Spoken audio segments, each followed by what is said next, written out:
ਧੰਨ ਵਾਹਿਗੁਰੂ ਸਾਹਿਬ ਜੀਓ। ਅਮੈ ਦ੍ਰਿਸ਼ਟ ਸ਼ੁਭ ਕਰੈ, ਹਰੈ ਅਗ ਪਾਪ ਸਕਲ ਮਲ। ਕਾਮ ਕ੍ਰੋਧ ਅਰ ਲੋਭ ਮੋਹ ਵਸ ਕਰੈ ਸਭੈ ਬਲ। ਸਦਾ ਸੁਖ ਮਨ ਵਸੈ, ਦੁਖ ਸੰਸਾਰੈ ਖੋਵੈ। ਗੁਰ ਨਾਮ ਨਿਧ ਦਰਿਆਉ, ਜਨਮ ਹਮ ਕਾਲਖ ਧੋਵੈ। ਸੋ ਕਹੋ ਟਲ ਗੁਰ ਸੇਵੀਐ, ਅਹਨਿਸ ਸਹਿਜ ਸੁਭਾਏ। ਦਰਸ਼ਨ ਪਰਸੈ ਗੁਰੂ ਕੈ, ਜਨਮ ਮਰਨ ਦੁਖ ਜਾਏ। ਧੰਨ ਵਾਹਿਗੁਰੂ ਜੀ। ਇਕ ਓੰਕਾਰ ਸਤਿਗੁਰ ਪ੍ਰਸਾਦ। ਰਾਗ ਸਾਰੰਗ ਮਹਿਲਾ ਨੌਵਾਂ। ਹਰ ਬਿਨ ਤੇਰੋ ਕੋ ਨਾ ਸਹਾਈ। ਕਾਕੀ ਮਾਤ ਪਿਤਾ ਸੁਤ ਬਨਤਾ, ਕੋ ਕਾਹੂ ਕੋ ਭਾਈ ਰਹਾਉ। ਧਨ ਧਰਣੀ ਅਰ ਸੰਪਤ ਸਗਰੀ, ਜੋ ਮਾਨਿਓ ਅਪਨਾਈ। ਤਨ ਛੂਟੈ ਕਛ ਸੰਗ ਨ ਚਾਲੈ, ਕਹਾ ਤਾਹੇ ਲਪਟਾਈ। ਦੀਨ ਦਇਆਲ ਸਦਾ ਦੁਖ ਭੰਜਨ, ਤਾਂ ਸਿਉ ਰੁਚ ਨਾ ਬੜਾਈ। ਨਾਨਕ ਕਹਿਤ ਜਗਤ ਸਭ ਮਿਥਿਆ, ਜਿਉ ਸੁਪਨਾ ਰਹਿ ਨਾਈ। ਦੀਨ ਦਇਆਲ ਸਦਾ ਦੁਖ ਭੰਜਨ, ਤਾਂ ਸਿਉ ਰੁਚ ਨਾ ਬੜਾਈ। ਨਾਨਕ ਕਹਿਤ ਜਗਤ ਸਭ ਮਿਥਿਆ, ਜਿਉ ਸੁਪਨਾ ਰਹਿ ਨਾਈ। ਵਾਹਿਗੁਰੂ ਜੀ ਕਾ ਖਾਲਸਾ, ਵਾਹਿਗੁਰੂ ਜੀ ਕੀ ਫਤਿਹ। ਪਰਮ ਸਨਮਾਨਯੋਗ ਚਵਰ ਛਤਰ ਤਖਤ ਦੇ ਮਾਲਕ, ਜੁਗੋ ਜੁਗ ਅਟਲ। ਧੰਨ ਧੰਨ ਸਤਿਗੁਰੂ ਗੁਰੂ ਗ੍ਰੰਥ ਸਾਹਿਬ ਮਹਾਰਾਜ ਜੀ ਦੀ ਪਾਵਨ ਪਵਿੱਤਰ ਹਜ਼ੂਰੀ ਅੰਦਰ ਸਭਾਏਮਾਨ ਗੁਰੂ ਸਵਾਰੇ ਸਤ ਸੰਗੀ ਜਨੋ। ਸਤਿਗੁਰੂ ਗੁਰੂ ਗ੍ਰੰਥ ਸਾਹਿਬ ਜੀ ਦੀ ਅਪਾਰ ਬਖਸ਼ਿਸ਼ ਰਹਿਮਤ ਦਾ ਸਦਕਾ ਹਫ਼ਤਾਵਾਰੀ ਦੀਵਾਨ ਦੀਆਂ ਹਾਜ਼ਰੀਆਂ ਭਰ ਕੇ ਸਤਿਗੁਰਾਂ ਦੀ ਪਾਵਨ ਪਵਿੱਤਰ ਗੁਰਬਾਣੀ ਦੇ ਪਾਠ, ਗੁਰਬਾਣੀ ਕੀਰਤਨ ਆਪ ਜੀਆਂ ਨੇ ਸਰਵਣ ਕੀਤਾ ਹੈ।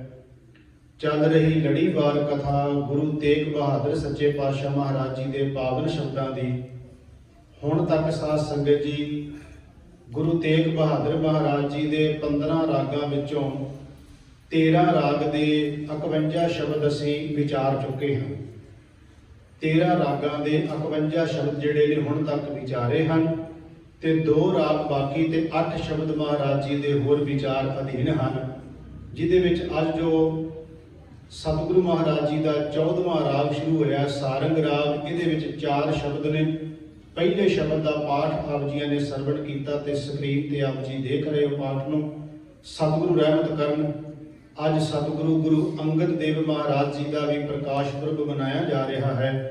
ਸੋ ਸ਼ਬਦ ਵਿਚਾਰ ਤੇ ਗੁਰੂ ਸਾਹਿਬ ਦੇ ਜੀਵਨ ਤੇ ਵਿਚਾਰਾਂ ਕਰਨੀਆਂ ਨੇ। ਆਓ ਸਾਧ ਸੰਗਤ, ਜਿਤਨੇ ਮਾਈ ਭਾਈ ਗੁਰੂ ਚਰਨਾਂ 'ਚ ਤੁਸੀਂ ਬੈਠੇ ਹੋ, ਮਨ ਦੇ ਟਿਕਾਓ ਲਈ, ਇਕਾਗਰਤਾ ਦੇ ਲਈ ਸਤਿਗੁਰਾਂ ਦੇ ਚਰਨਾਂ 'ਚ ਅਰਦਾਸ ਕਰਕੇ ਅਸੀਸ ਮੰਗੀਏ ਤੇ ਪਿਆਰ ਸਹਿਤ ਸਾਰੇ ਗੱਜ ਵੱਜ ਕੇ ਆਖੀਏ ਜੀ ਸਤਨਾਮ ਸ਼੍ਰੀ ਵਾਹਿਗੁਰੂ ਜੀ।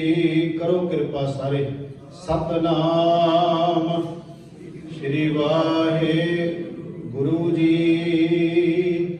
ਸਹਿਬ ਸਤਿਗੁਰੂ ਗੁਰੂ ਤੇਗ ਬਹਾਦਰ ਮਹਾਰਾਜ ਜੀ ਦਾ ਇਹ ਪਾਵਨ ਸ਼ਬਦ, ਜਿਸ ਵਿੱਚ ਸਤਿਗੁਰੂ ਜੀ ਮੰਗਲ ਦਾ ਛੋਟਾ ਰੂਪ ਬਿਆਨ ਕਰਦੇ ਨੇ। ਇੱਕ ਓੰਕਾਰ ਸਤਿਗੁਰ ਪ੍ਰਸਾਦ, ਸਰਵ ਵਿਆਪਕ ਪਰਮਾਤਮਾ ਜੋ ਸਾਰੀਆਂ ਜਗ੍ਹਾ ਤੇ ਪੂਰਨ ਹੈ, ਜਿਹੜਾ ਜੀਵਾਂ ਨੂੰ ਪੈਦਾ ਕਰਦਾ, ਰਿਜ਼ਕ ਦਿੰਦਾ ਤੇ ਖਤਮ ਕਰਦਾ, ਜੋ ਇੱਕ ਹੀ ਅਕਾਲ ਪੁਰਖ ਵਾਹਿਗੁਰੂ ਪਰਮੇਸ਼ਰ ਜੀ ਦੀ ਸੱਤਾ ਕੰਮ ਕਰ ਰਹੀ ਹੈ। ਤੇ ਸਤਿਗੁਰ ਪ੍ਰਸਾਦ, ਗੁਰੂ ਦੀ ਕਿਰਪਾ, ਗੁਰੂ ਦੀ ਦਿਆਲਤਾ, ਗੁਰੂ ਦੀ ਰਹਿਮਤ ਦੇ ਨਾਲ ਉਸ ਦੀ ਸਮਝ ਪੈਂਦੀ ਹੈ। ਅੱਗੇ ਮਹਾਰਾਜ ਕਿਰਪਾ ਕਰ ਰਹੇ ਨੇ ਰਾਗ ਸਾਰੰਗ। ਇਹ ਰਾਗ ਦਾ ਨਾਮ ਹੈ, ਸਾਰੰਗ ਰਾਗ ਦਾ ਨਾਮ ਹੈ। ਰਾਗ ਸਾਰੰਗ ਮਹਿਲਾ ਨੌਵਾਂ, ਮਹਿਲੇ ਨੌਵੇਂ ਤੋਂ ਭਾਵ ਗੁਰੂ ਤੇਗ ਬਹਾਦਰ ਮਹਾਰਾਜ ਜੀ ਦਾ ਉਚਾਰਨ ਕੀਤਾ ਸ਼ਬਦ ਹੈ। ਅੱਗੇ ਸਤਿਗੁਰੂ ਕਿਰਪਾ ਕਰ ਰਹੇ ਨੇ ਹਰ ਬਿਨ ਤੇਰੋ ਕੋ ਨਾ ਸਹਾਈ, ਕਾਂ ਕੀ ਮਾਤ ਪਿਤਾ ਸੁਤ ਬੰਨਤਾ, ਕੋ ਕਾਹੂ ਕੋ ਭਾਈ। ਇਹ ਰਹਾਉ ਵਾਲੀਆਂ ਤੁਕਾਂ ਨੇ। ਅੱਖਰੀ ਅਰਥ ਦੇ ਇਹ ਬਣਦੇ ਨੇ ਕਿ ਹਰੀ ਦੇ ਨਾਮ ਤੋਂ ਬਿਨਾਂ ਤੇਰਾ ਕੋਈ ਵੀ ਸਹਾਈ ਨਹੀਂ, ਕੋਈ ਤੇਰੀ ਸਹਾਇਤਾ ਕਰਨ ਵਾਲਾ ਨਹੀਂ। ਉਹਦੇ ਵਿੱਚ ਮਹਾਰਾਜ ਅੱਗੇ ਗਿਣਦੇ ਨੇ ਕਿ ਕਾ ਕੀ ਮਾਤ ਪਿਤਾ, ਇਹ ਸਾਨੂੰ ਸਮਝ ਸਾਰਿਆਂ ਨੂੰ ਲੱਗੀ ਮਾਤਾ ਪਿਤਾ ਦੀ ਗੱਲ ਹੈ। ਸੁੱਤ, ਸੁੱਤ ਮੈਨੇ ਹੁੰਦਾ ਪੁੱਤਰ, ਬਨਿਤਾ, ਬਨਿਤਾ ਮੈਨੇ ਹੁੰਦਾ ਇਸਤਰੀ। ਮਹਾਰਾਜ ਕਹਿੰਦੇ ਨੇ ਕੋਈ ਮਾਂ ਬਾਪ, ਕੋਈ ਧੀ ਪੁੱਤਰ, ਇਸਤਰੀ। ਇੱਥੋਂ ਤੱਕ ਕਿ ਮੈਂ ਅੱਗੇ ਵੀ ਕਈ ਵਾਰ ਬੇਨਤੀ ਕੀਤੀ, ਸ਼ਬਦ ਸਾਰਿਆਂ ਵਾਸਤੇ ਸਾਂਝਾ ਹੁੰਦਾ ਹੈ। ਜਦੋਂ ਇਹ ਗੱਲ ਅਸੀਂ ਕਰਾਂਗੇ ਨਾ ਕਿ ਇਸਤਰੀ, ਤੇ ਇਸਤਰੀ ਵਾਸਤੇ ਸ਼ਬਦ ਵਰਤਣਾ ਪਏਗਾ ਪਤੀ, ਕਿਉਂਕਿ ਸ਼ਬਦ ਸਾਰਿਆਂ ਵਾਸਤੇ ਸਾਂਝਾ ਹੈ। ਇੱਥੇ ਮਹਾਰਾਜ ਕਹਿੰਦੇ ਨੇ ਕੌਣ ਸਾਡਾ ਮਾਂ ਬਾਪ, ਕੌਣ ਸਾਡਾ ਭੈਣ ਭਰਾ, ਕੌਣ ਇਸਤਰੀ ਤੇ ਕੌਣ ਪਤੀ। ਜੇ ਸਹਾਇਤਾ ਦੀ ਗੱਲ ਕਰਦੇ ਹੋ ਤੇ ਇਹਨਾਂ ਵਿੱਚੋਂ ਸਹਾਈ ਹੋਣ ਵਾਲਾ ਕੋਈ ਨਹੀਂ ਹੈ। ਮਹਾਰਾਜ ਕਹਿੰਦੇ ਹਰੀ ਪਰਮਾਤਮਾ ਦੇ ਨਾਮ ਤੋਂ ਬਿਨਾਂ, ਹਰ ਕੋ ਨਾਮ, ਮਹਾਰਾਜ ਕਹਿੰਦੇ ਨੇ ਪਰਮਾਤਮਾ ਦੇ ਨਾਮ ਤੋਂ ਬਿਨਾਂ ਤੇਰੀ ਕੋਈ ਸਹਾਇਤਾ ਕਰਨ ਵਾਲਾ ਨਹੀਂ ਹੈ। ਹੁਣ ਜਦੋਂ ਗੁਰੂ ਗ੍ਰੰਥ ਸਾਹਿਬ ਦੀ ਬਾਣੀ ਵਿੱਚੋਂ ਵੇਖਦੇ ਆ ਤੇ ਮਹਾਰਾਜ ਨੇ ਮਾਤਾ ਪਿਤਾ ਦਾ ਜ਼ਿਕਰ ਵੀ ਗੁਰੂ ਗ੍ਰੰਥ ਸਾਹਿਬ ਵਿੱਚ ਬਹੁਤ ਕੀਤਾ ਹੈ। ਜਦੋਂ ਸਤਿਕਾਰ ਦੇਣ ਦੀ ਗੱਲ ਆਈ ਤੇ ਮਹਾਰਾਜ ਨੇ ਕਹਿ ਦਿੱਤਾ ਗੁਰਦੇਵ ਮਾਤਾ, ਗੁਰਦੇਵ ਪਿਤਾ, ਗੁਰਦੇਵ ਸੁਆਮੀ ਪਰਮੇਸ਼ਰਾ। ਜਦੋਂ ਵਡਿਆਈ ਮਾਣ ਦਿੰਦੇ ਨੇ ਤੇ ਮਹਾਰਾਜ ਕਹਿੰਦੇ ਜਿਵੇਂ ਗੁਰੂ ਪਰਮੇਸ਼ਰ ਦਾ ਅਸੀਂ ਮਾਣ ਸਨਮਾਨ ਕਰਦੇ ਆ, ਇਵੇਂ ਆਪਣੇ ਮਾਂ-ਬਾਪ ਦਾ ਮਾਣ ਸਨਮਾਨ ਕਰਨਾ ਹੈ। ਪਰ ਗੱਲ ਜਦੋਂ ਸਤਿਗੁਰੂ ਇਹ ਸਮਝਾਉਂਦੇ ਆ ਕਿ ਜਗਤ ਦੇ ਅੰਦਰ ਜੇ ਤੂੰ ਕਵੇਂ ਕਿ ਤੇਰੀ ਕੋਈ ਸਹਾਇਤਾ ਕਰਨ ਵਾਲਾ ਜਾਂ ਤੇਰੀ ਉਸ ਪਰਮਾਤਮਾ ਦੇ ਨਾਮ ਤੋਂ ਬਿਨਾਂ ਕੋਈ ਸਹਾਇਕ ਹੋ ਜਾਏਗਾ, ਮਹਾਰਾਜ ਕਹਿੰਦੇ ਤੇਰਾ ਸਹਾਈ ਤੇ ਪਰਮਾਤਮਾ ਦਾ ਨਾਮ ਹੀ ਕੇਵਲ ਹੋਏਗਾ। ਜਿਹੜੇ ਇਹ ਪਰਿਵਾਰ ਦੇ ਰਿਸ਼ਤੇ ਨੇ, ਇਹਨਾਂ ਬਾਰੇ ਤਾਂ ਸਤਿਗੁਰੂ ਦੀ ਬਾਣੀ ਕਹਿੰਦੀ ਹੈ ਕਿ ਪੂਰਵ ਜਨਮ ਕੇ ਮਿਲੇ ਸੰਜੋਗੀ, ਅੰਤੈ ਕੋ ਨਾ ਸਹਾਈ। ਇਹ ਤਾਂ ਪੂਰਬਲੇ ਜਨਮਾਂ ਦੇ ਇਉਂ ਕਹਿ ਲਓ, ਪਰਮਾਤਮਾ ਵਾਹਿਗੁਰੂ ਪਰਮੇਸ਼ਰ ਨੇ ਪੂਰਬਲੇ ਜਨਮਾਂ ਦੇ ਸੰਜੋਗ ਚਲਾਏ ਤੇ ਚੱਲਦੇ ਆ ਰਹੇ ਨੇ। ਹੁਣ ਗੁਰੂ ਅਰਜਨ ਦੇਵ ਮਹਾਰਾਜ ਜੀ ਨੇ ਬੜਾ ਪਿਆਰਾ ਸ਼ਬਦ ਵਰਤਿਆ ਸੁਖਮਨੀ ਸਾਹਿਬ ਦੀ ਬਾਣੀ ਵਿੱਚ, ਕਿਉਂਕਿ ਸਾਹਿਬ ਇੱਥੇ ਕਹਿ ਰਹੇ ਨੇ ਤਾਂ ਕਿ ਮਾਤ ਪਿਤਾ ਸੁਤ ਬਲਤਾ ਕੋ ਕਾਹੂ ਕੋ ਭਾਈ। ਉੱਥੇ ਸਤਿਗੁਰੂ ਗੁਰੂ ਅਰਜਨ ਦੇਵ ਮਹਾਰਾਜ ਜੀ ਕਹਿੰਦੇ ਹੁਣ ਕੌਣ ਹੈ ਜਿਹੜਾ ਸਹਾਇਤਾ ਕਰੇਗਾ। ਗੁਰੂ ਅਰਜਨ ਦੇਵ ਦਾ ਸ਼ਬਦ ਹੈ ਸੰਗ ਨ ਚਾਰਸ ਤੇਰਾ ਧਨਾ, ਤੂੰ ਕਿਆ ਲਪਟਾਵੇਂ ਮੂਰਖ ਮਨਾ, ਸੁਤ ਮੀਤ ਕੁਟਾਂਬੇ ਅਰ ਬਨਤਾ। ਉੱਥੇ ਵੀ ਸਾਰੇ ਗਿਣ ਦਿੱਤੇ, ਸੁਤ ਮੀਤ ਕੁਟਾਂਬੇ ਅਰ ਬਨਤਾ, ਇਨ ਤੇ ਕਹੋ ਤੁਮ ਕਵਣ ਸਨਾਤਾ। 10 ਇਹਨਾਂ ਵਿੱਚੋਂ ਕਿਹੜਾ ਤੇਰੀ ਸਹਾਇਤਾ ਕਰਨ ਵਾਲਾ। ਸੰਗ ਨ ਚਾਰਸ ਤੇਰਾ ਧਨਾ, ਤੂੰ ਕਿਆ ਲਪਟਾਵੇਂ ਮੂਰਖ ਮਨਾ, ਸੁਤ ਮੀਤ ਕੁਟਾਂਬੇ ਅਰ ਬਨਤਾ, ਇਨ ਤੇ ਕਹੋ ਤੁਮ ਕਵਣ ਸਨਾਤਾ। ਰਾਜ ਰੰਗ ਮਾਇਆ ਵਿਸਤਾਰ। ਸਤਿਗੁਰੂ ਮਹਾਰਾਜ ਜੀ ਕਹਿੰਦੇ ਇਹ ਜਿਹੜੇ ਰਾਜ ਰੰਗ ਜੋ ਵੀ ਕੁਝ ਹੈ, ਸਤਿਗੁਰੂ ਮਹਾਰਾਜ ਜੀ ਕਹਿੰਦੇ ਸਾਰਾ ਕੁਝ ਇੱਥੇ ਹੀ ਰਹਿ ਜਾਣ ਵਾਲਾ, ਬਿਲਸ ਜਾਣ ਵਾਲਾ ਹੈ, ਜਿਹਦੇ ਵਿੱਚ ਇਹਨਾਂ ਵਿੱਚੋਂ ਵੀ ਤੇਰਾ ਕੋਈ ਸਹਾਈ ਹੋਣ ਵਾਲਾ ਨਹੀਂ। ਕਹਿ ਆਪਾਂ ਸਤਿਗੁਰੂ ਦਾ ਜੀਵਨ ਵਿਚਾਰਨਾ, ਇਸ ਕਰਕੇ ਸ਼ਬਦ ਦਾ ਵਿਸਥਾਰ ਨਹੀਂ ਜ਼ਿਆਦਾ ਕੀਤਾ ਜਾਣਾ, ਕਿਉਂਕਿ ਗੁਰੂ ਅੰਗਦ ਦੇਵ ਜੀ ਦਾ ਜੋ ਪ੍ਰਕਾਸ਼ ਪੁਰਬ ਹੈ, ਆਪਾਂ ਉਹਨਾਂ ਦੇ ਜੀਵਨ ਤੇ ਕੁਝ ਥੋੜੀ ਜਿਹੀ ਜ਼ਿਆਦਾ ਵਿਚਾਰ ਕਰਨੀ, ਤਾਂ ਮੈਂ ਸ਼ਬਦ ਦੀ ਵਿਚਾਰ ਸੰਖੇਪ ਕਰਨ ਲੱਗਿਆ। ਮਹਾਰਾਜ ਕਹਿੰਦੇ ਨੇ ਹਰੀ ਪਰਮਾਤਮਾ ਦੇ ਨਾਮ ਤੋਂ ਬਿਨਾਂ ਕੋਈ ਸਹਾਈ ਨਹੀਂ ਹੁੰਦਾ। ਉਹਦੇ ਵਿੱਚ ਕਹਾ ਕਿ ਮਾਤ ਪਿਤਾ ਸੁਤ ਬਲਤਾ ਕੋ ਕਾਹੂ ਕੋ ਭਾਈ। ਅੱਗੇ ਸਤਿਗੁਰੂ ਰਹਾਉ ਦਾ ਵਿਸਰਾਮ ਦੇ ਕੇ ਗੁਰੂ ਤੇਗ ਬਹਾਦਰ ਮਹਾਰਾਜ ਕਹਿੰਦੇ ਧਨ ਧਰਨੀ ਔਰ ਸੰਪਤ ਸਗਰੀ। ਹੁਣ ਇਹਦੇ ਵਿੱਚ ਸਾਰਾ ਕੁਝ ਗਿਣਿਆ ਗਿਆ। ਧਨ ਪਦਾਰਥ, ਧਰਨੀ ਦਾ ਮਤਲਬ ਹੋ ਗਿਆ ਧਰਤੀ, ਧਨ ਧਰਨੀ ਔਰ ਕਰ ਦਾ ਮਤਲਬ ਹੋ ਗਿਆ ਅਤੇ ਸੰਪਤ, ਸੰਪਤ ਦਾ ਮਤਲਬ ਹੋ ਗਿਆ ਜਾਇਦਾਦ। ਸਗਰੀ, ਸਗਰੀ ਮੈਨੇ ਸਾਰੀ। ਧਨ ਧਰਨੀ ਔਰ ਸੰਪਤ ਸਗਰੀ ਜੋ ਮਾਨਿਓ ਅਪਨਾਈ। ਅਪਨਾਈ ਦਾ ਮਤਲਬ ਜਿਹੜੀ ਆਪਣੀ ਸਮਝ ਕੇ ਬੈਠ ਗਿਆ ਹੈ। महाराज कहते जो तू अपनी समझ बैठा ना, धन दौलत जमीन जायदाद सब नूं अपना समझ बैठा है, महाराज कहते तन छुटै कछ संग ना चालै, तन छुट गया भाव मौत आ गई, संग ना चालै। मेरे गुरु तेग बहादुर सच्चे पातशाह कहते कहाँ ताहे लपटाई, लपटाई का मतलब क्यों चिंबड़िया होया है। महाराज कहते क्यों चिंबड़िया इस दे नाल, क्योंकि तन छुटे कछ संग ना चाले, काहे ताहां लपटाई, इहदे नाल तू लपटिया होया है। अगे सतगुरु गुरु तेग बहादुर महाराज जी कृपा कर रहे ने, दीन दयाल सदा दुख भंजन, आ है परमात्मा जो तेरी सहायता करने वाला, दीन दयाल सदा दुख भंजन, पर कीता की तां स्यों रुच ना बढ़ाई। रुच का मतलब सौखा समझ सब समझ आ जाएगा। रुचि जिवें आपां कहने तेरी किहड़े काम विच रुचि है, ऐस काम च बंदा कहता मेरी बहुत रुचि है, ये वो शब्द है। महाराज कहते रुच उधरले बने तेरी रुचि नहीं बनी, बढ़ाई बने बनी नहीं बनी, परमात्मा वाले बने तू अपनी रुचि नहीं बनाई या रुचि ਵਧਾਈ नहीं उस वाले पासे। महाराज कहते ने दीन दयाल सदा दुख भंजन, दीना ते दया करने वाला दयालु परमात्मा, सदा ही दुखों का नाश करने वाला जो वाहिगुरू परमात्मा, तां स्यों उस नाल रुच ना बढ़ाई। महाराज कहते ने नानक कहत जगत सब मिथ्या, महाराज कहते ने सारा जगत मिथ्या है। उदाहरण की देते ने ज्यों सुपना रैनाई, कहते जिवें सुपना, महाराज ने बहुत शब्द वरते सुपने दे, गुरु तेग बहादुर महाराज जगत मिथ्या के शब्द बहुत वरते ने महाराज ने कि जगत मिथ्या है, इन्हू सुपने की तरह जान लो। महाराज इत्थे कह रहे ने कि नानक कहत जगत सब मिथ्या, गुरु तेग बहादुर महाराज जी कह रहे ने कि हे भाई ये जगत सारा मिथ्या है। ज्यों सुपना, जिवें सुपना रैन आई, जिस तरह रात नूं सुपना आया तो सुपने में जो कुछ समझ बैठे सी, अख खुलदियां सार सब कुछ पता लग गया कि कुछ भी नहीं सी, वो सुपना तो झूठा ही है ना। महाराज कहते ने जिन्हां ने सुपने नूं सच करके जान लिया ना, महाराज उन्होंने कहते बहुते कुछ सियाणे नहीं हैं।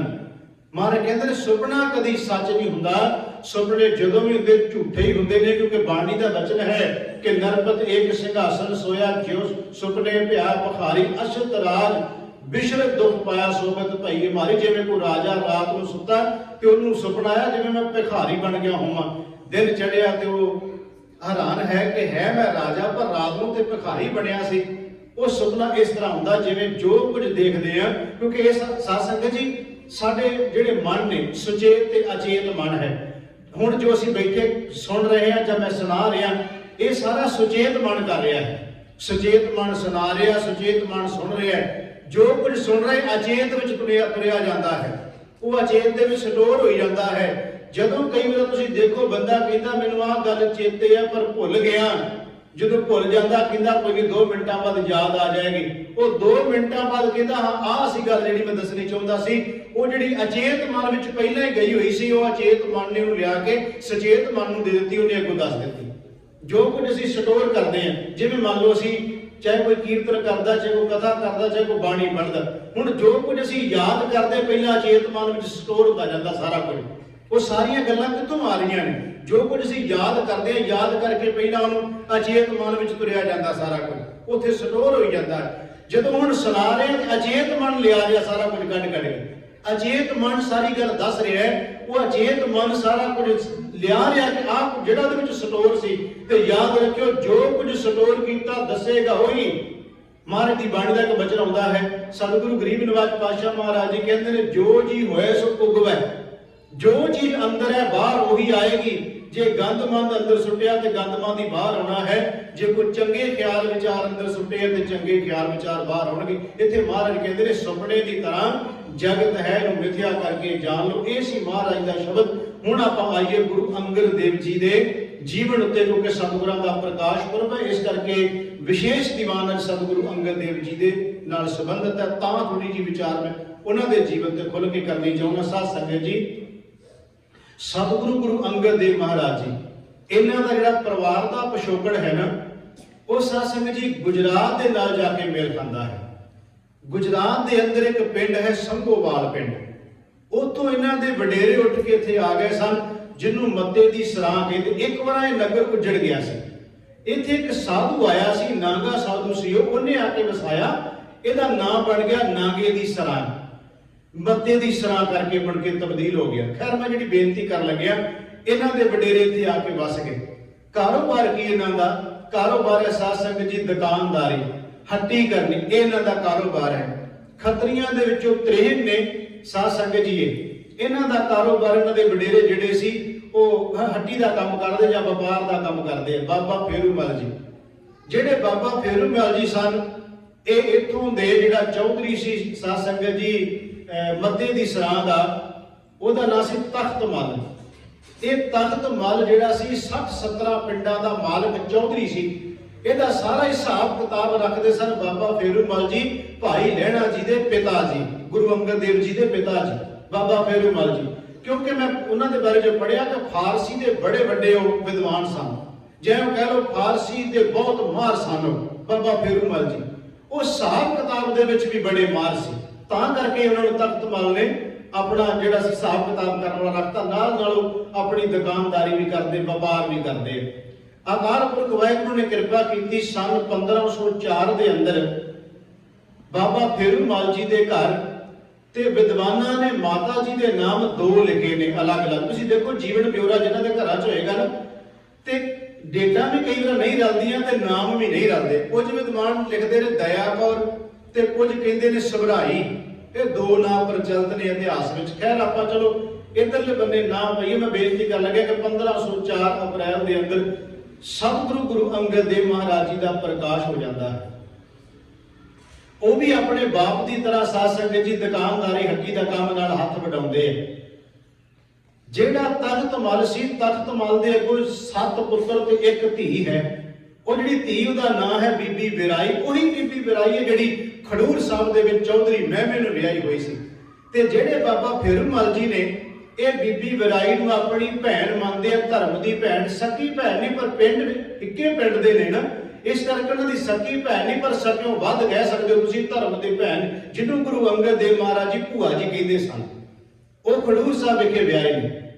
ਇਹ ਜਿਹੜਾ ਤਖਤ ਮੱਲ ਸੀ ਇਹ ਥੋੜਾ ਜਿਹਾ ਸੁਭਾਅ ਦਾ ਸਖਤ ਸੀ। ਕਹਿੰਦੇ ਨੇ ਇੱਕ ਵਾਰ ਹਿਸਾਬ ਕਿਤਾਬ ਦੇ ਵਿੱਚ ਕਿਸੇ ਨੇ ਚੁੱਕਣਾ ਦੇ ਦਿੱਤੀ ਬਾਬਾ ਫੇਰੂਮਲ ਜੀ ਦੇ ਬਾਰੇ ਤਖਤ ਮੱਲ ਨੂੰ ਕਿ ਹਿਸਾਬ ਕਿਤਾਬ ਠੀਕ ਨਹੀਂ ਰੱਖਦਾ। ਉਹਨਾਂ ਨੇ ਹਿਸਾਬ ਕਿਤਾਬ ਕਰਾਇਆ, ਭਾਵੇਂ ਕਿ ਹਿਸਾਬ ਕਿਤਾਬ ਠੀਕ ਨਿਕਲਿਆ, ਪਰ ਫਿਰ ਵੀ ਜਿਹੜੇ ਚੁੱਕਣਾ ਵਾਲੇ ਹੁੰਦੇ ਆ ਚੁੱਕ ਕੇ ਕਈ ਵਾਰਾਂ ਕਰਾਹੇ ਪਾ ਦਿੰਦੇ ਆ। ਗੁਰੂ ਨਾਨਕ ਸਾਹਿਬ ਮਹਾਰਾਜ ਜੀ ਦੇ ਬਾਰੇ ਵੀ ਬਹੁਤ ਕੁਝ ਕਿਹਾ ਗਿਆ ਸੀ। 3 ਵਾਰ ਹਿਸਾਬ ਕਿਤਾਬ ਗੁਰੂ ਨਾਨਕ ਮਹਾਰਾਜ ਦਾ ਕਰਾਇਆ ਮੋਦੀਖਾਨੇ ਵਿੱਚ ਚੁੱਕਣਾ ਵਾਲਿਆਂ ਨੇ ਚੁੱਕ ਕੇ 3 ਵਾਰ ਕਰਾਉਣਾ ਪਿਆ, ਪਰ 3 ਵਾਰੀ ਠੀਕ ਨਿਕਲਿਆ ਹਿਸਾਬ। ਮੈਂ ਬੇਨਤੀ ਜਿਹੜੀ ਕਰਨ ਲੱਗਿਆ, ਖੈਰ ਬੇਨਤੀ ਉਹਦੇ ਵਿੱਚ ਬਹੁਤ ਵਿਸਤਾਰ ਹੈ, ਮੈਂ ਉਧਰ ਨਾ ਜਾਵਾਂ ਕਿ ਉਹ ਕਹਾਣੀ ਬੜੀ ਲੰਬੀ ਪੈ ਜਾਂਦੀ ਹੈ ਕਿ ਤਖਤ ਮੱਲ ਦਾ ਬਾਬਾ ਫੇਰੂਮਲ ਜੀ ਦਾ ਬਹੁਤ ਕੁਝ ਵਿਦਵਾਨਾਂ ਨੇ ਉਹਦੇ ਵਿੱਚ ਲਿਖਿਆ। ਉਹਨਾਂ ਨੂੰ ਤੇ ਇਸ ਤੱਕ ਲਿਖਿਆ ਵੀ ਜੇਲ੍ਹ ਵੀ ਜਾਣਾ ਪੈ ਗਿਆ। ਖੈਰ ਉਹ ਇੱਕ ਵਿਸ਼ਾ ਅਲੱਗ ਬਣ ਜਾਣਾ, ਉਧਰ ਜੇ ਜ਼ਿਆਦਾ ਮੈਂ ਚਲੇ ਗਿਆ। ਮੈਂ ਸੰਖੇਪ ਕਹਿਣ ਲੱਗਿਆ ਕਿ ਮਾਤਾ ਜਿਹੜੀ ਵਿਰਾਈ ਸੀ, ਧਰਮ ਦੀ ਭੈਣ ਜੋ ਬਣੇ ਹੋਏ ਸਨ, ਉਦੋਂ ਤੱਕ ਜਦੋਂ ਗੱਲ ਪਹੁੰਚੀ ਉਹਨਾਂ ਨੇ ਇਹੋ ਕਹਿ ਲਓ ਕਿ ਜਿਵੇਂ ਕੋਈ ਸਹੁੰ ਖਾਂਦਾ ਦੂਜੇ ਦੀ ਥਾਂ ਤੇ, ਉਹਨਾਂ ਨੇ ਕਿਹਾ ਇਹਦੀ ਥਾਂ ਤੇ ਮੈਂ ਸਹੁੰ ਖਾਣ ਵਾਲੀ ਗੱਲ ਆ। ਜੇ ਬਾਬਾ ਫੇਰੂਮਲ ਜੀ ਇਸ ਤਰ੍ਹਾਂ ਦੇ ਹੋਣ, ਕੋਈ ਹੇਰਾ ਫੇਰੀ ਕਰਨ ਵਾਲੇ ਜਾਂ ਕੋਈ ਚੋਰੀ ਕਰਨ ਵਾਲੇ ਜਾਂ ਹਿਸਾਬ ਕਿਤਾਬ ਦੇ ਵਿੱਚ ਕੋਈ ਵਾਧਾ ਘਾਟਾ ਕਰਨ ਵਾਲੇ, ਉਸਨੇ ਉਹਨਾਂ ਦੀ ਜ਼ਿੰਮੇਵਾਰੀ ਚੁੱਕ ਲਈ ਤੇ ਤਖਤ ਮੱਲ ਆਪਣੀ ਧੀ ਦਾ ਜਿਹੜਾ ਸੀ ਬਹੁਤ ਮਾਨ ਸਨਮਾਨ ਕਰਦਾ ਸੀ। ਖੈਰ ਸਾਧ ਸੰਗਤ ਜੀ, ਸਮਾਂ ਆਪਣੀ ਚਾਲੇ ਚੱਲਦਾ ਹੈ। ਬਾਬਾ ਫੇਰੂਮਲ ਜੀ ਇਸ ਪਿੰਡ ਤੋਂ ਉਹਨਾਂ ਨੇ ਮੱਤੇ ਦੀ ਸਰਾਂ ਪਿੰਡ ਛੱਡਿਆ, ਹਰੀਕੇ ਚਲੇ ਗਏ। ਹਰੀਕੇ ਪੱਤਨ ਜਿਹਨੂੰ ਅਸੀਂ ਕਹਿੰਦੇ ਹਾਂ, ਉੱਥੇ ਕੁਝ ਦਿਨ ਜਾ ਕੇ ਇਹਨਾਂ ਨੇ ਦੁਕਾਨ ਵੀ ਆਪਣੀ ਕੀਤੀ, ਹਰੀਕੇ ਪੱਤਨ ਚਲੇ। ਇੱਥੋਂ ਫਿਰ ਖਡੂਰ ਸਾਹਿਬ ਚਲੇ ਗਏ। ਮਾਤਾ ਵਿਰਾਈ ਜੀ ਕਹਿ ਲਓ, ਉਹ ਭੈਣ ਇਹਨਾਂ ਦੇ ਜਿਹੜੇ ਬਣੇ ਸਨ, ਉਹ ਇਹਨਾਂ ਨੂੰ ਖਡੂਰ ਸਾਹਿਬ ਲੈ ਗਏ, ਤੁਸੀਂ ਉੱਥੇ ਆ ਜਾਓ। ਉੱਥੇ ਲਿਜਾ ਕੇ ਦੁਕਾਨ ਜਿਹੜੀ ਸੀ ਉਹ ਸਾਧ ਸੰਗਤ ਜੀ ਹੱਟੀ ਕਰਿਆਨੇ ਦੀ ਦੁਕਾਨ ਤੇ ਪਾ ਦਿੱਤੀ ਤੇ ਕਰਿਆਨੇ ਦਾ ਦੁਕਾਨ ਦਾ ਕੰਮ ਕਰਦੇ ਆ। ਕੁਝ ਵਿਦਵਾਨਾਂ ਨੇ ਜ਼ਿਕਰ ਕੀਤਾ ਕਿ ਭਾਈ ਲਹਿਣਾ ਜੀ ਸੰਨ 1517 ਵਿੱਚ ਇੱਕ ਵਾਰੀ ਖਡੂਰ ਸਾਹਿਬ ਆਏ ਸਨ ਮਾਈ ਵਿਰਾਈ ਦੇ ਕੋਲੇ। ਉਹਨਾਂ ਦਿਨਾਂ 'ਚ ਗੁਰੂ ਨਾਨਕ ਦੇਵ ਮਹਾਰਾਜ ਜੀ ਕਰਤਾਰਪੁਰ ਦੀ ਧਰਤੀ ਤੇ ਪ੍ਰਚਾਰ ਕਰ ਰਹੇ ਸਨ ਤੇ ਮਾਤਾ ਵਿਰਾਈ ਜੀ ਉਹਨਾਂ ਨੂੰ ਕਰਤਾਰਪੁਰ ਲੈ ਕੇ ਗਏ ਸਨ। ਇਹ ਕੁਝ ਵਿਦਵਾਨਾਂ ਨੇ ਜ਼ਿਕਰ ਕੀਤਾ 1517 ਵਿੱਚ ਇੱਕ ਵਾਰ ਭਾਈ ਲਹਿਣਾ ਜੀ ਸੰਗਤੀ ਰੂਪ ਦੇ ਵਿੱਚ ਗੁਰੂ ਨਾਨਕ ਦੇਵ ਜੀ ਨੂੰ ਮਿਲ ਚੁੱਕੇ ਸਨ। ਪਰ ਜਦੋਂ ਤੁਸੀਂ ਕਹੋਗੇ ਵੀ ਆਪਾਂ ਅੱਗੇ ਚੱਲ ਕੇ ਕਹਿਣਾ ਕਿ ਜਦੋਂ ਭਾਈ ਲਹਿਣਾ ਜੀ ਗਏ ਤੇ ਪਹਿਚਾਣੇ ਨਾ ਗਏ, ਉਹਦਾ ਕਾਰਨ ਹੈ ਕੁਝ। ਪਹਿਚਾਣੇ ਕਿਉਂ ਨਾ ਗਏ? ਕਿਉਂਕਿ ਜਦੋਂ ਗੁਰੂ ਨਾਨਕ ਦੇਵ ਜੀ ਨੂੰ ਉਹ ਮਿਲੇ ਨੇ, ਉਸ ਵੇਲੇ ਗੁਰੂ ਸਾਹਿਬ ਜੀ ਸੰਗਤ ਵਿੱਚ ਉਪਦੇਸ਼ ਦੇ ਰਹੇ ਸਨ ਤੇ ਯਾਦ ਰੱਖਿਓ, ਜਦੋਂ ਅਸੀਂ ਕੁਝ ਸਟੇਜ ਦੇ ਉੱਤੇ ਜਾਂ ਬਾਣੀ ਜਾਂ ਗੁਰਦੁਆਰੇ ਆਉਨੇ ਆ, ਉਦੋਂ ਸਾਡਾ ਲਿਬਾਸ ਹੋਰ ਹੁੰਦਾ। ਮੰਨ ਲਓ ਮੈਂ ਆਪਣੀ ਗੱਲ ਕਰਾਂ, ਹੁਣ ਮੈਂ ਸਟੇਜ ਤੇ ਬੈਠ ਕੇ ਕਥਾ ਕਰਨੀ ਹੈ ਤੇ ਕਥਾ ਕਰਨ ਲੱਗਿਆ ਮੈਨੂੰ ਇਹ ਲਿਬਾਸ ਜਿਹੜਾ ਹੈ ਇਹ ਪਾਉਣਾ ਪਏਗਾ।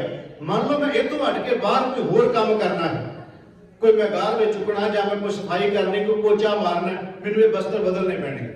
ਮੈਨੂੰ ਹੋ ਸਕਦਾ ਸਾਫਾ ਵੀ ਕੋਈ ਹੋਰ ਬੰਨਣਾ ਪਵੇ, ਕੋਈ ਟੀ-ਸ਼ਰਟ ਪਾਉਣੀ ਪਵੇ, ਆਪਣੇ ਕੱਪੜੇ ਹੋਰ ਚੇਂਜ ਕਰਨੇ ਪੈਣ। ਤੇ ਜਿਨ੍ਹਾਂ ਨੇ ਇੱਥੇ ਮੈਨੂੰ ਵੇਖਿਆ ਉਹ ਬਾਹਰ ਜਾ ਕੇ ਕਹਿਣਗੇ ਵੀ ਨਹੀਂ ਉਹ ਨਹੀਂ ਹੋਣੇ, ਕੋਈ ਹੋਰ ਹੋਣੇ।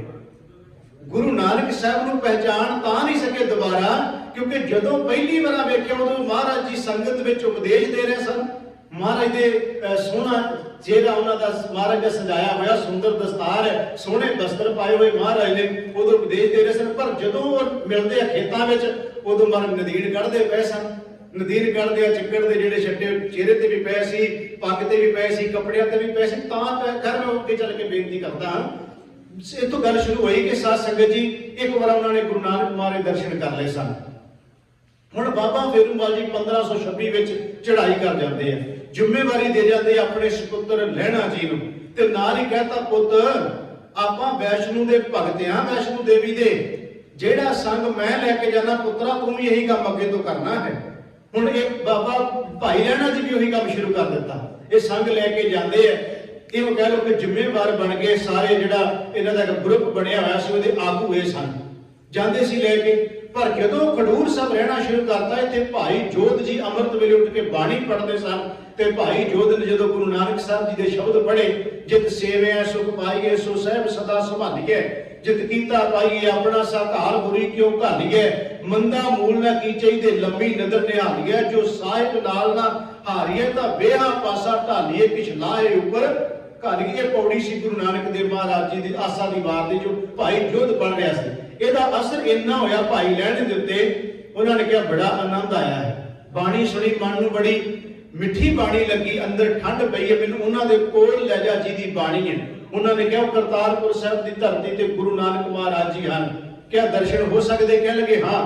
ਮਨ ਬਣਾ ਲਿਆ ਵੀ ਜਦੋਂ ਮੈਂ ਵੈਸ਼ਨੂ ਦੇਵੀ ਤੇ ਜਾਵਾਂਗਾ ਇੱਧਰ ਜੰਮੂ ਕਸ਼ਮੀਰ ਨੂੰ, ਇੱਧਰ ਜਾਂਦਿਆਂ ਹੋਇਆਂ ਜਦੋਂ ਮੈਂ ਇੱਧਰ ਜਾਵਾਂਗਾ ਤੇ ਰਸਤੇ ਵਿੱਚ ਕਰਤਾਰਪੁਰ ਆਉਣਾ, ਉਦੋਂ ਮੈਂ ਜ਼ਰੂਰ ਗੁਰੂ ਨਾਨਕ ਸਾਹਿਬ ਦੇ ਦਰਸ਼ਨ ਕਰਕੇ ਜਾਵਾਂਗਾ।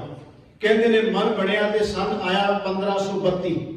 1532 ਚ ਭਾਈ ਲਹਿਣਾ ਜੀ ਜਥਾ ਬਣਾ ਕੇ ਜਾ ਰਹੇ ਨੇ, ਕਰਤਾਰਪੁਰ ਪਹੁੰਚਦੇ ਆ। ਉੱਥੇ ਸਤਿਗੁਰੂ ਗੁਰੂ ਨਾਨਕ ਦੇਵ ਸੱਚੇ ਪਾਤਸ਼ਾਹ ਮਹਾਰਾਜ ਜੀ ਦੇ ਦਰਸ਼ਨ ਕਰਦੇ ਆ। ਸਤਿਗੁਰੂ ਗੁਰੂ ਨਾਨਕ ਦੇਵ ਸੱਚੇ ਪਾਤਸ਼ਾਹ ਮਹਾਰਾਜ ਜੀ ਉਹਨਾਂ ਨੂੰ ਨਿਹਾਲ ਕਰਦੇ ਆ। ਗੁਰੂ ਨਾਨਕ ਦੇਵ ਸੱਚੇ ਪਾਤਸ਼ਾਹ ਮਹਾਰਾਜ ਜੀ ਦੇ ਚਰਨਾਂ ਦੇ ਭੌਰੇ ਇੰਨੇ ਬਣ ਗਏ ਕਿ ਸਾਧ ਸੰਗਤ ਜੀ ਪਹਿਲੀ ਮਿਲਣੀ ਤੇ ਸਤਿਗੁਰਾਂ ਦੇ ਦਰਸ਼ਨ ਦੀਦਾਰ ਕਰਕੇ ਰਹਿਮਤ ਬਖਸ਼ਿਸ਼ ਦੇ ਪਾਤਰ ਬਣ ਗਏ। ਸਤਿਗੁਰੂ ਗੁਰੂ ਨਾਨਕ ਦੇਵ ਸੱਚੇ ਪਾਤਸ਼ਾਹ ਮਹਾਰਾਜ ਦੇ ਚਰਨਾਂ 'ਚ ਰਹਿ ਕੇ ਸਿੱਖੀ ਦੀ ਦਾਤ ਲੈ ਲਈ। ਵੈਸ਼ਨੂ ਦੇ ਭਗਤ ਹਟ ਗਏ ਤੇ ਗੁਰੂ ਨਾਨਕ ਦੇ ਸਿੱਖ ਬਣ ਗਏ। ਸਤਿਗੁਰੂ ਮਹਾਰਾਜ ਜੀ ਨੇ ਸੇਵਾ ਵਿੱਚ ਲਾ ਦਿੱਤਾ।